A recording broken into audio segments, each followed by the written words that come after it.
When I was growing up, I spent a lot of time on a baseball diamond and a softball diamond. Well, not on them, but around them, because my father was a coach.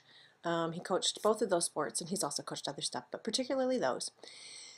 And so I got familiar with many playgrounds and just ways to occupy yourself during games, sometimes double headers, the JV games.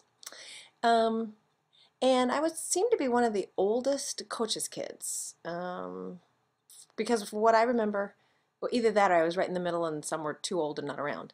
Because I remember my mom sitting on the bleacher with other coaches' wives, and many times her volunteering my services to take the children, all the children, over to some playground, like safely cross the parking lot. So I had this keen sense of responsibility, especially as an oldest child.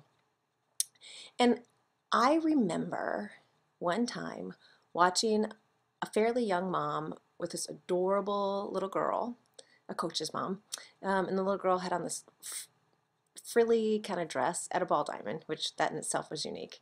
But she was just a very playful, had a lot of personality child, about 2.5, 3 years old. And the mom got comfortable enough with me to allow me to take her over to the playground with about 3 or 4 other kids who were older, and my sister included. But before we went over, I had been watching them, and the little girl, something had happened where she got hurt. And I remember watching her mom pick her up, and she gave her mom this biggest hug and was crying really hard. And the mom's hug pretty much was all it did to make her feel better. It took a little bit, but that was one of the first times I was like, wow, look what it means to be a mom. And thinking, wow, that would be a cool feeling to have. So anyway, we go across to play, and she held my hand and we had fun playing, and she wanted me to push her in swings and stuff. But I had wondered if she liked me well enough after a certain amount of time that if she got hurt, would I get to give her a hug like that? Because her mom was on the other side of the ball complex, you know. Um, and so the more I thought about it while I was playing with all these kids and keeping track of them, I thought, I wonder if she would. But she was being very safe, and I was keeping her very safe, and she played really well. So one time when I came up behind her or kind of nearby and there were other kids around, um, I pinched her. And to this day, I can't believe I did that. It wasn't very hard, but hard enough that I pinched her. And it took her a little bit, and she turned, and I tried to pick her up because she was crying, so it must have been kind of hard. And I wanted to give her a hug, and she wanted nothing to do with me. Um, I don't think she knew I had done it, but she wanted nothing to do with me. She just wanted her mom. So my job was to pick her up and take her over to her mom. I didn't confess that I had pinched her, and that's why she was crying. But as soon as she got to her mom gave her a hug, and everything was fine.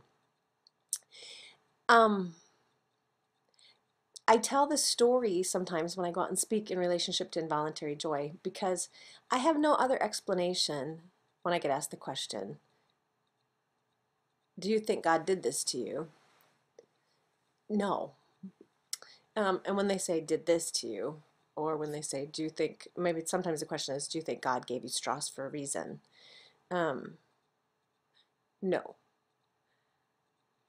And I know what I'm going to tell you, some of you are going to argue with me about in your head because people in person argue with me. They evidently know more about my life than I do, and say, oh, yes, he did. God knew that you could handle it. Well, here's the thing. God doesn't pinch. That love between a parent and a child that's so intense, um, you don't hurt your children. Now, I just saw the movie Precious. Can't fathom the circumstances involved in that where a parent would be that cruel to a child and that abuse would happen. Something's happened in those people's lives to cause them to have a different construct of the world. And that happens to us as humans, doesn't it? We get messed up by the world around us. And our way of acting and relating to one another gets screwed up. But at the purest sense, when you can look and see love and know what it looks like and feels like, you can't hurt your child. So did God create babies with birth defects? I can't believe that. And I have never believed that. From the moment my son first breathed life, I have never been mad at God. I have no reason to be. And I think it's probably because of that lesson I learned all the way back when I was 8 years old. Love doesn't pinch. God certainly doesn't pinch.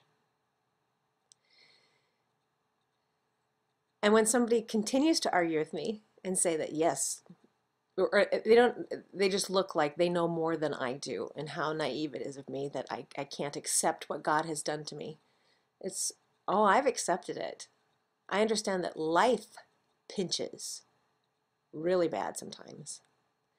And God's with you through it. God doesn't cause it. For if he did, why would we want to have him be the one comforting us? Not who I would want for my hug and my kiss. I want to go running to my mom. I want to go running to my dad. Because they would never pinch me.